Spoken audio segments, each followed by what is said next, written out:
Hello everyone! Cesare here with more Bravely Second. We got Silly in chat this morning. You can't pop out chat on Twitch Beta? Oh man, that's weird.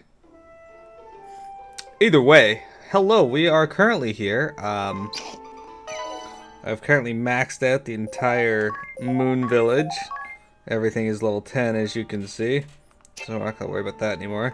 We are, however, gonna do Fort Loon Reborn. Well, Magnolia, how does it look? Why, yes, I believe that should do it. Are you sure? Let me look at the map one more time. Let me see. Yes, there can be no doubt. Fort Loon is today. Yes, today Fort Loon is. Today Fort Loon is reborn. Congratulations, Magnolia. There, Magnolia. There's a anchor. Who can blame you two? It's an emotional day. Here, tissues for both of you. Double ply, soft on the nose. Oh, you. Thank you. Yeah, thanks, guys. It was our pleasure. And remember, it wasn't just us. All our new friends who came into this world pitched in too. You're right. You have my thanks, all of you, from the bottom of my heart. There you go. Fort Loon is reborn. Excellent. So we're gonna do this side quest before we move on to our main quest. Unfortunately, the dice did not leave me with a set of jobs here that will work out as well as I hope. So, yeah.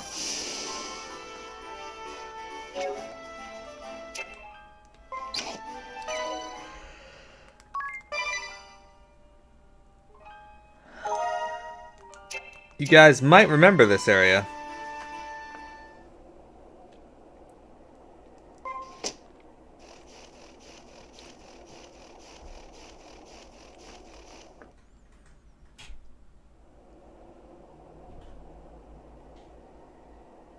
The keystones are all in place.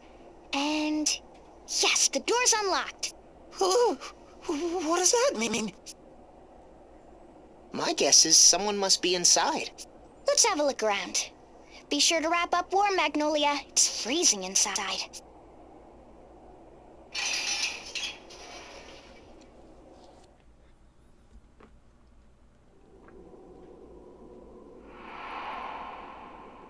Vampire Castle.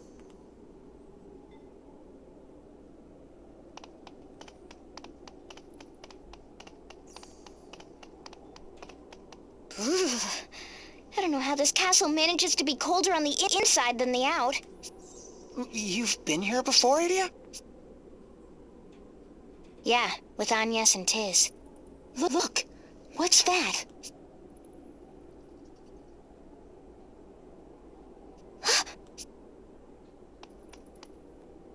This helm. Alternus!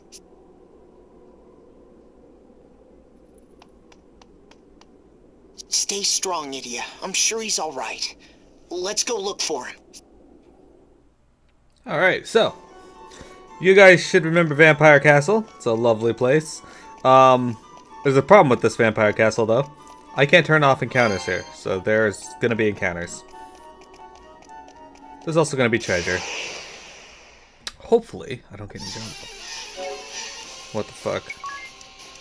Guzzlers and Melisine. You know what? I didn't even give you a new weapon. I equipped everybody but Tiz. Or you.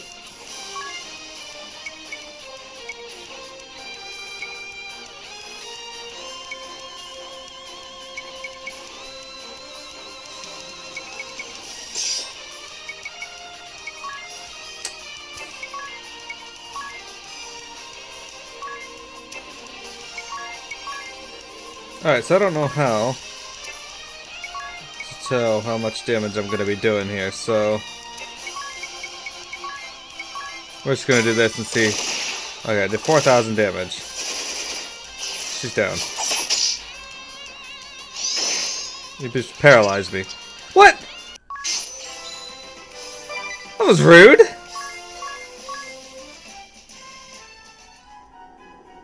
He counterattacks, paralyzes Tiz, and then just fucking runs away. Little asshole. Naturally, I'm gonna want to get the treasure chest, though. Hey, Helldog! Enemy gets first strike. Of course they do.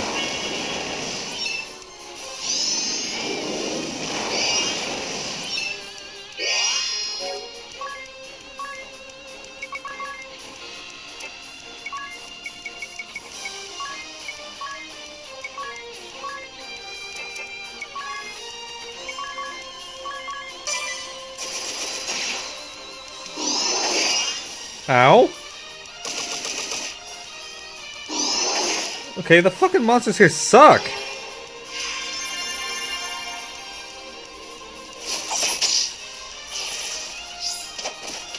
I don't like these.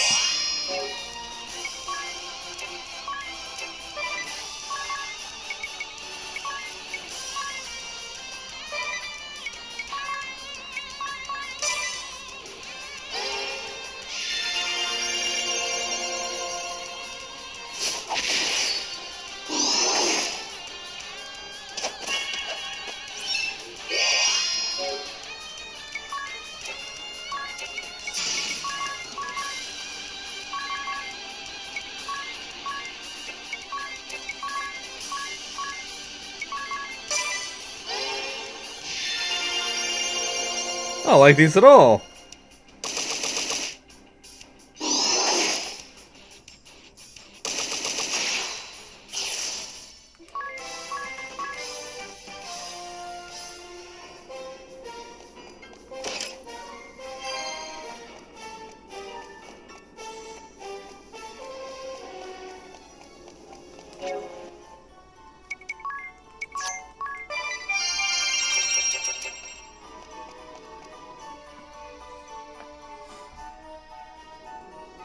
Look, this painting.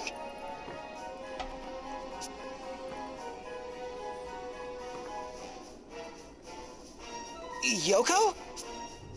Remember what Alternate said? He was going after Yoko. Why, if it isn't our loyal Minister of the Right. What? Yoko? Yoko! If you laid a hand on Alternate, I'll... Idia, don't do anything rash. Wise advice. We think you would do well to listen. Your knight in not-so-shining armor is fine. At least he seemed healthy, running away as fast as his legs could carry him. But enough talk about him. We are much more interested in you. Perhaps you are aware that Vampire Castle is known by another name, the Hall of Truth, where the curious can learn all there is to know. Yet some truths are not so easily faced. What of you? Would you cast off your blissful ignorance and face the truth? Then make for the floors above, but be forewarned. Before you can learn the truth, you must prove yourself worthy of it. 'Tis. Do not think you can avoid the dangers that you would encounter in this place. Within these walls, the powers of Luxemdark's gods will not avail you. This is our realm. We make the rules, and you have no choice but to play by them. It is only fair, yes? A truth learned through anything other than your own efforts is no truth at all. We shall await you above. Fare thee well. Well, that was a... The truth? What is she talking about? Tiz, we don't have to do anything she says. But what about Alternus? At last it's working. Alternus! Thank heavens you're safe. Yes, it was a close call, but I made it. You should have known it was too much to handle by yourself. Did you have any idea how worried we were? Well, Oh, you blockhead! Well, at least we know Alternus is safe. What should we do now? Well, I don't trust that girl at all. This could very well be a trap. That is a possibility, yes. But what if she's telling the truth?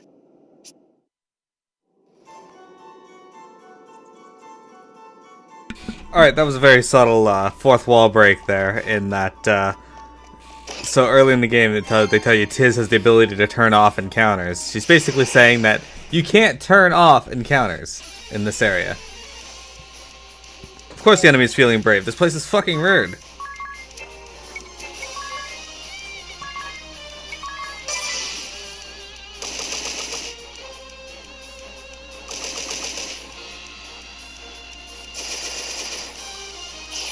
There you go. And that the game makes the rules, not the rest of the thing. What is Tiz? Excellent question. What is Tiz? And there's a black Trife in the chat.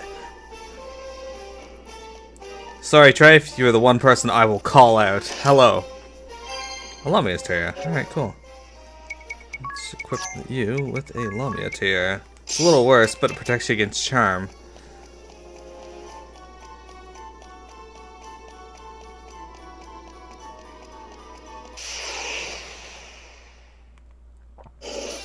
Oh, I fucking hate Cerberus.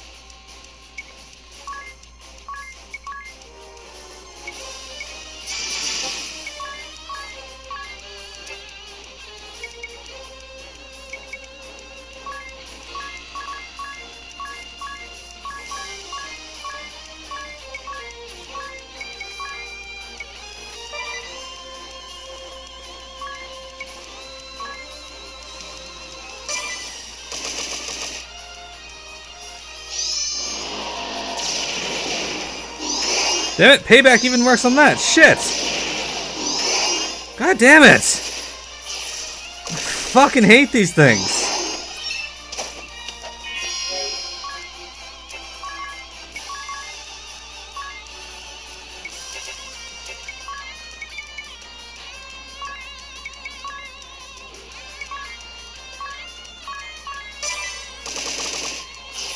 Oh, I hate those damn dogs.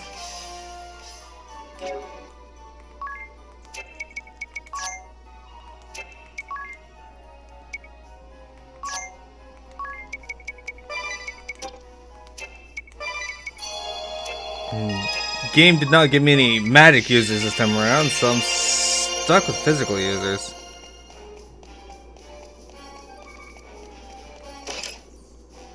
I wonder if I can run away. I don't want to fight those. Payback does a ton of fucking damage. Of course I'm gonna fight. I'll fight these though. These aren't too bad.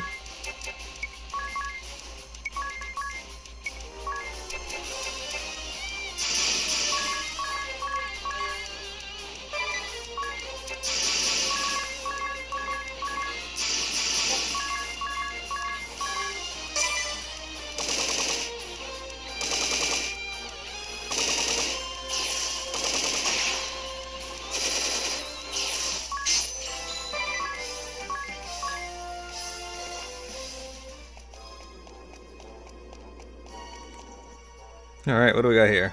She changed all the paintings. That's good, I guess. We were wondering how long you meant to keep us waiting. But no matter, we shall keep our promise. This is the first truth. The tale of the ambitious man.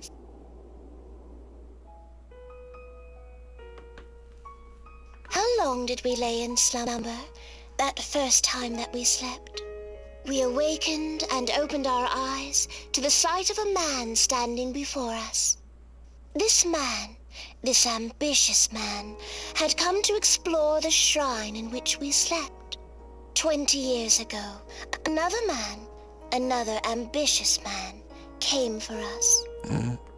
He brought with him a young girl, and within her body encased our very soul. With this, his true goal would be realized. The man had come to plunder the shrine, to claim the treasures that had been offered to us over the ages. His expedition a success, the man assembled his fleet and set sail for Gathlatio, blissfully ignorant of the truth that within the girl's chest slept the seed of a deadly plague. Fever struck her only days into the journey.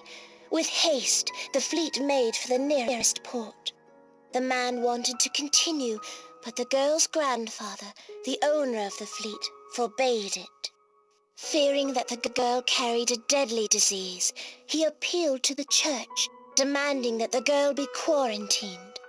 The ambitious man wished to take the girl and his treasures home. He petitioned the church for permission to set sail. The leaders of the church, unable to reach a consensus, sent for an exorcist. This exorcist, a man by the name of Geist, would free the girl of whatever evil possessed her. Those who sought to keep the girl in town thought they could use the ritual as a pretense to delay the fleet's departure. The other camp believed that once the ritual was performed, she would be cured, and there would be no more reason to hold her. And so it came to pass that a compassionate man, a covetous man, a merciful man, an ambitious man, and a wise man reached their decision. A terrible decision, the most sinful in history. The ritual was performed, and the ships were allowed to leave port. The merry fleet sailed on for Gathalotio, sowing the seeds of the plague across the realm. The name of that man, the ambitious man, who roused us from slumber, was none other than Greed Geniolja. Yes, your father. What? You're saying that my father caused the Great Plague? We promised you the truth, did we not? But why take our word for it? It is all here, writ in your father's own hand. If you have the courage to face the next truth, we shall await you above. Wait, Yoko! Yep, your father was an asshole. I like how his name is Greed, and he would rather, put people in danger than face anything. Fuck you, stopwatch. So rude. Hello, Silky. Can I run? I might take a hit here, but that's about it. I got away, good. I'm not fighting Cerberus, those things are fucking rude.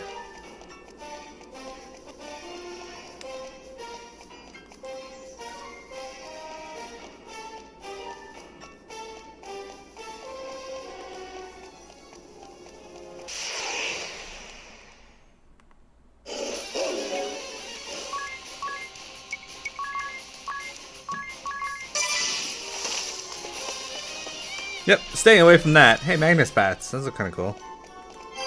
An Opu mushroom. Nobody wants a Nopu mushroom. Except for Silky. Silky likes mushrooms.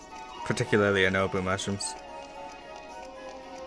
Alright, here's our next painting. It took you long enough. Did you read your father's log? No matter. It is time you learned the second truth. This is the tale of the sinful ruling. I didn't realize it was something I could actually read. Alright, cool. I'll do that after. The wise men opposed to moving the young girl hoped that the ritual performed by the exorcist Geist would delay her departure. This would prevent the plague from spreading. But the ambitious man and covetous man were impatient and tried to foil their plan. Still, they could not stop Geist from reporting the girl's condition to the church's Office of Public Health. Upon receiving the report, the Office of Public Health ordered the girl quarantined and barred from further travel. Regrettably, it did not end there. The covetous man within the church appealed to the merciful man. The church should use their vaunted medicine to treat the girl, said he. and the ambitious man appealed to the loving man. "The poor girl deserves the finest treatment the church can offer," said he, and so it came to pass. The merciful man and the compassionate man changed their minds. They ordered that the fleet be allowed to sail. And so the ships, with their treasure and the ailing child in tow, unfurled their sails and set a course for distant Gathalatio.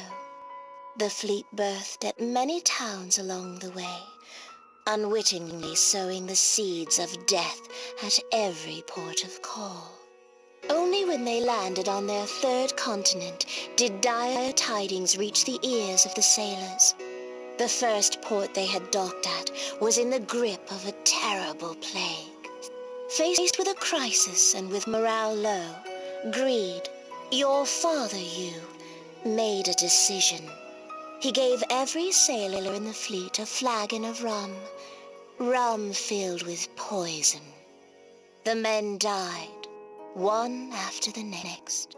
Their ships, their treasure, the poor girl and her dear grandfather, all were swallowed by the waves. Perhaps the church had ordered that Eternia alone be spared. Who can say for sure? What we do know is that Greed, and Greed alone, made a triumphant return to Gathalatio. Though he had lost nearly his entire fleet, he had salvaged treasure enough to fill the church's coffers. He became a man of great standing in the church's hierarchy, and the very next year was blessed with his firstborn son. Danny, my brother. Yes, it was not long after this that the dark hand of the plague came to Eternia. But here, why not read for yourself your father's words? You have faced two truths. Have you the courage to face another? Alright, so I didn't actually realize that you could read those, which is stupid of me. I should have realized that. You probably find them within here. Miscellany. There's a lot of them. We'll go through them though. So, 2377 Anno-Orthodoxia, February 21st. It's amazing how this world ended up with the same dates that we have. We were met by the port by a young girl. Oops. Okay, so how do I get this to go down? Oh, A or X to scroll up or down. Okay. Gotcha.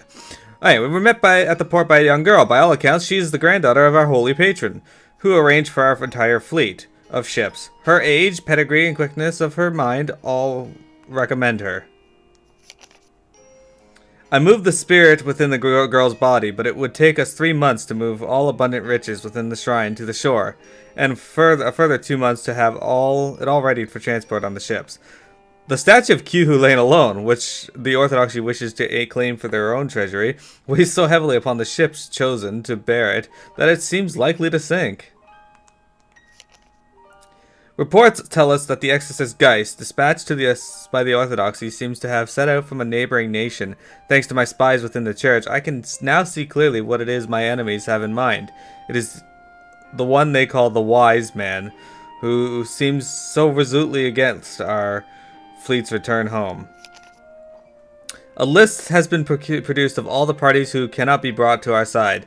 The elders in their ilk, all avowed to their unimpeachable morals, do not even recognize that their desperate desire to remain clean-handed is still a form of desire, of greed. They are nothing more than old fools. They need not be heeded.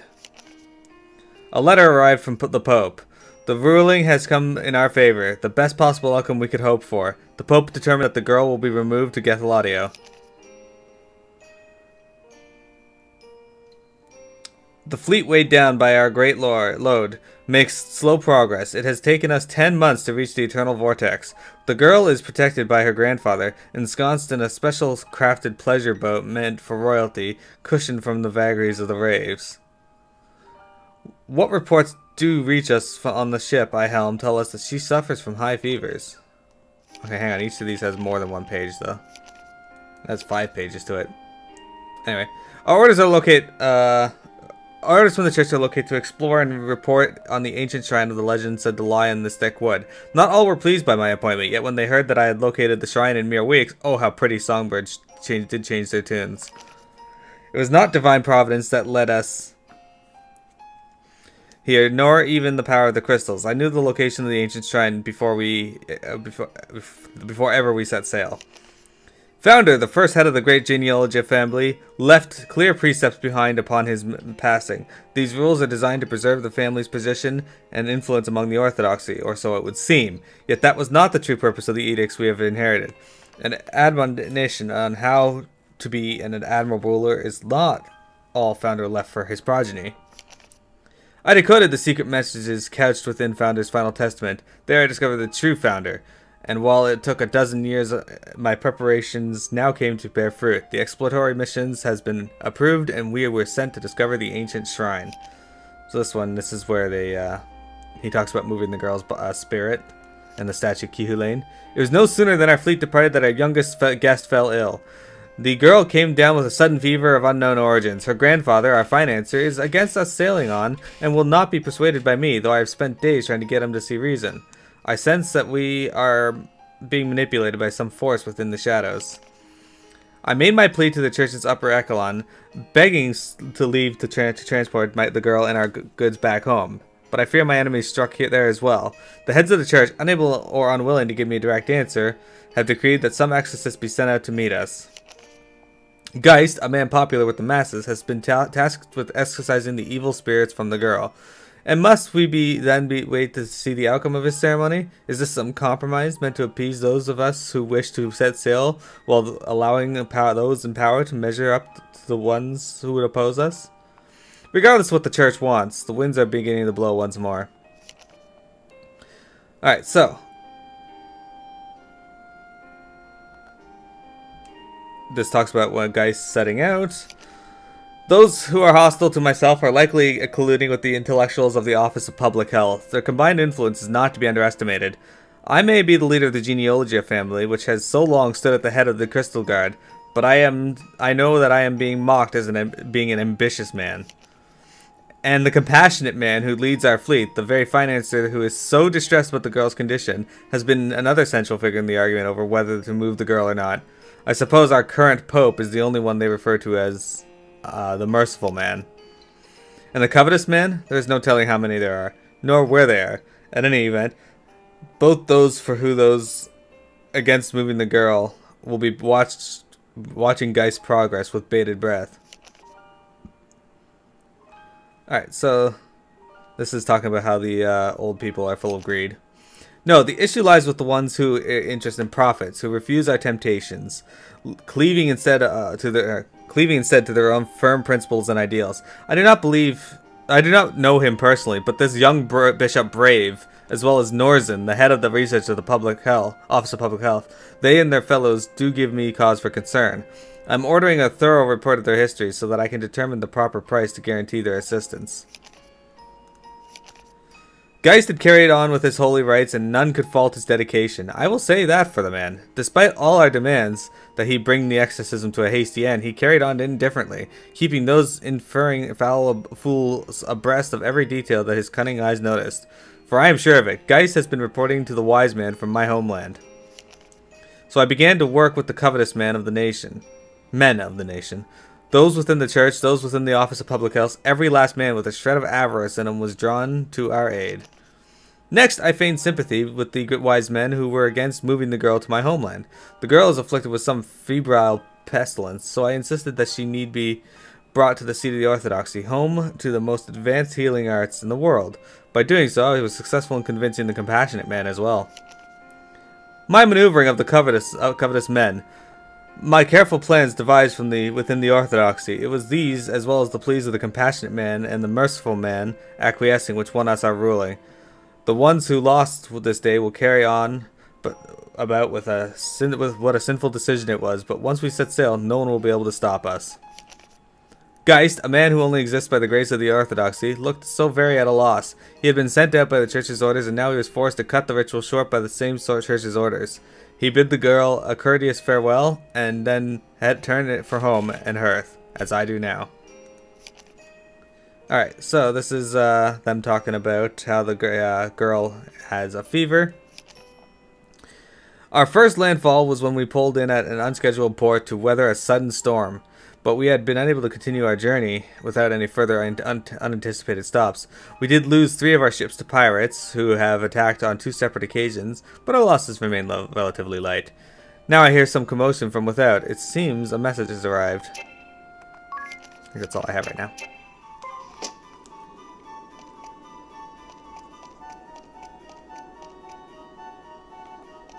Yeah, it's a little more than that. It's the Great Plague that struck in Bravely Default, or before Bravely Default.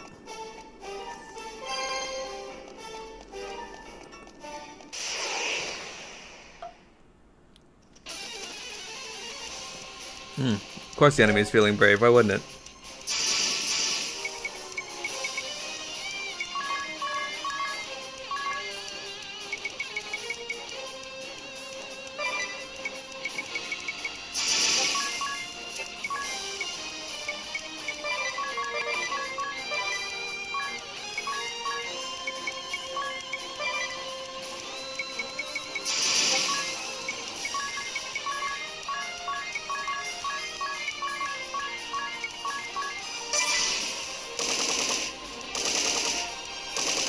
Okay, these bats have a fair amount of health.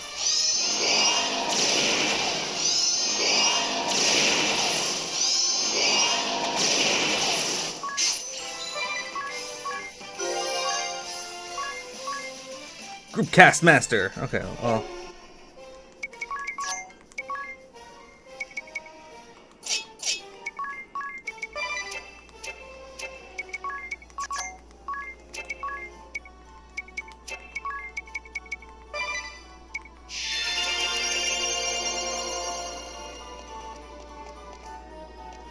Skip around over here. Get this item. A Vanille. That was worth it. Totally worth it. Oh shit, I need to reset this recording too. Chompers.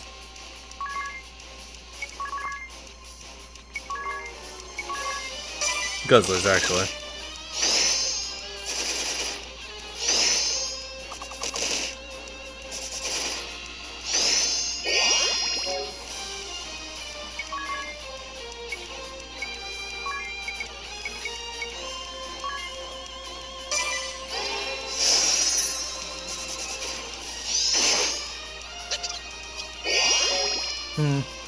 I don't like these things either.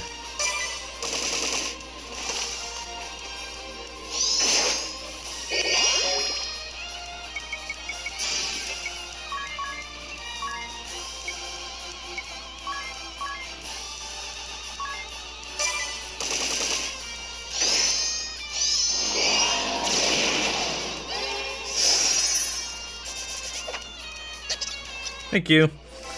Those things suck. No, not right now. I have her set up for something else.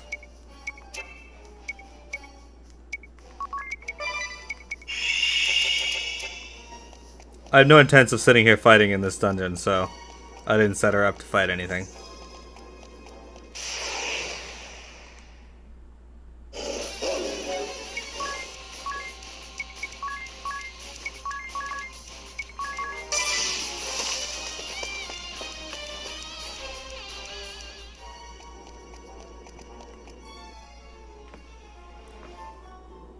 You do take your time. You have read your father's words, I trust? Very well. I shall share with you the 3rd truth. This is the story, the true untold story, of the Great Plague.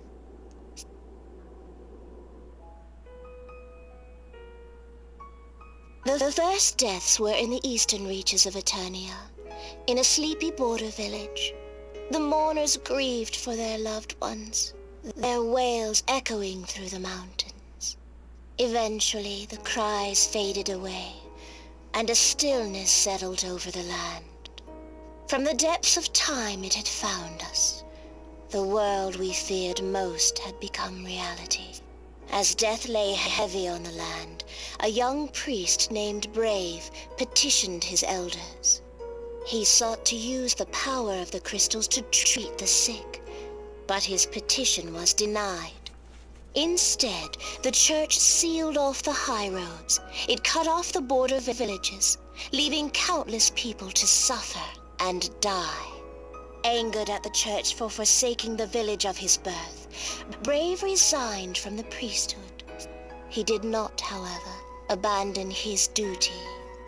First, he saw to it that his friend Norzen of the Office of Medicine was given full authority to investigate the origins of the plague.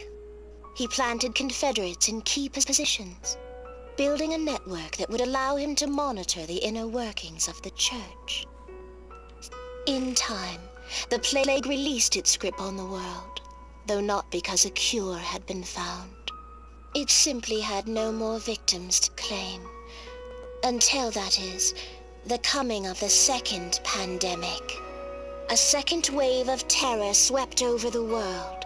A new strain of the plague emerged, threatening to complete the extinction begun by the first. Thus began a long battle which pitted Norzen and his researchers against the deadliest disease the realm had ever known. Their work was relentless. Many researchers and their families sacrificed their lives to the cause. Unwilling to put his men at risk, Norzen took to testing new treatments on his own body, losing one of his 5 senses in the process. Then, just before she herself succumbed, one researcher discovered a feline immunity that promised to neutralize the disease. She was able to transfer the antibodies to her daughter, a young girl named Minette. So it was that a vaccine was formulated that would bring the second pandemic to an end. The whole story is faithfully recorded here, in Greed's log. As the people came to learn of the terrible crimes committed by the church, its authority began to crumble. In desperate hope of regaining the faith of the people, the church issued a proclamation. It would attempt the grand ritual. It was this, more than anything, that spurred Brave the Templar to action. These events too are recorded in your father's log. Have you the courage to press on in search of the truth? Then you know where to find us. Okie dokie.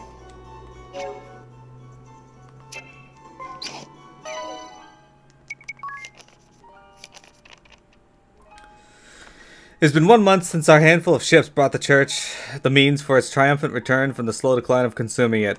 Our expedition's numbers were granted tracts of land, ancient titles, such rich rewards for the scant wealth we bore home. It would appear that the church is even more impoverished than I imagined, if this is how they dance for such a pittance. In a lonely village in Eternia's East, there has been reports of the plague that is spreading now across the world. The Office of Public Health has declared it a global pandemic, naming it the Great Plague, and they call it the strain I brought forth from that shrine, the Origin Plague. Rumors say that the young Bishop Brave wished to use the Earth Crystal to cure this pestilence. It was an unheard of idea, never dreamed of by those old men who worship the crystal blindly, and will see it turned to no other purpose. Thus the proposal was ignored. Instead, the church handed down its cruelest order yet. All of Eternia's high roads were to be blockaded. To protect the head church and the capital of Eternia, the rural villages were to be cut off from the rest of the country and abandoned to their fate. Sacrificed to save the many, just as the girl was. A woman came to my door not too long ago, bearing in tow a small boy that she claimed was mine own. I cannot claim that I never knew the woman. It may well be true, so I have given the boy a home. The manor was filled now with life and noise and children's cries, but my spirits remain as low and dark as death itself. May 25th. The young Bishop Brave has left the church. We are being punished by the crystal. That baseless rumor has spread without stop. No, it is more than that. That whisper is all that one hears. Terrified faces all one sees. The longer that such whispers persist, the weaker the orthodoxy grows. With Brave's departure, something seems to have been set in motion. The experts in the infectious disease, including that of Norzen, have been gaining much power amidst this panic. The Office of Public Health now acts independently of both the nobles and the church, carving out for itself a position where external pressures no longer contain it. No doubt Brave was angry and disappointed with the church establishment. The dismissal of him and his ideas may have been reason enough for these rash behaviors, but to those with the eyes to see it is much clear that his reasons run much deeper. What insult could drive Brave to such reckless ambition?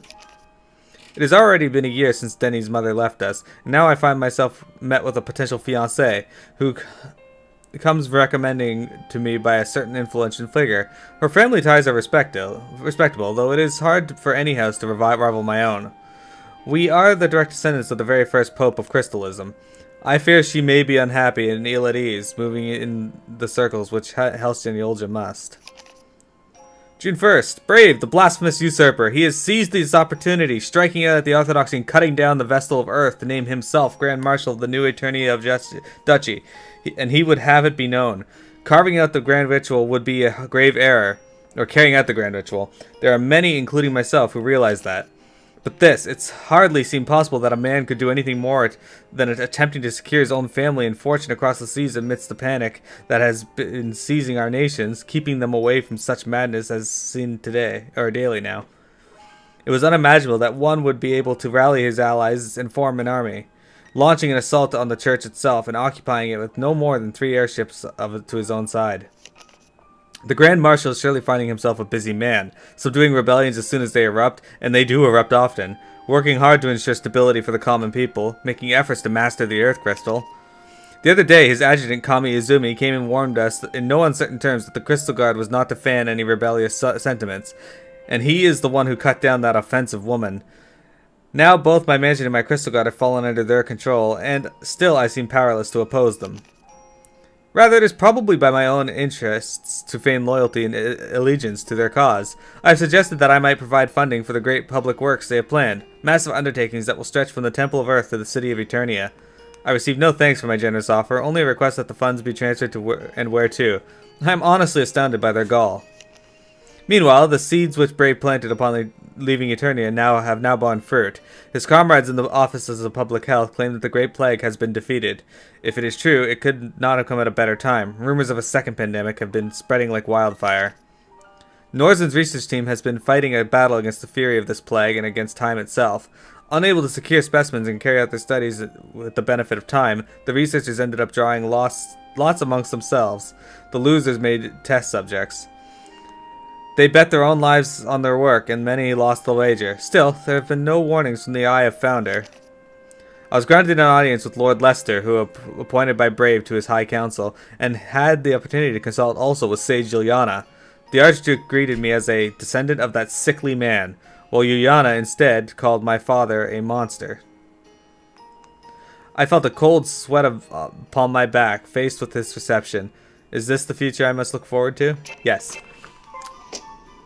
Sounds like this Brave guy is someone of power. He certainly is. Silky, so you asked how this game is different than Bravely Default. I'm assuming you mean specifically in the combat area?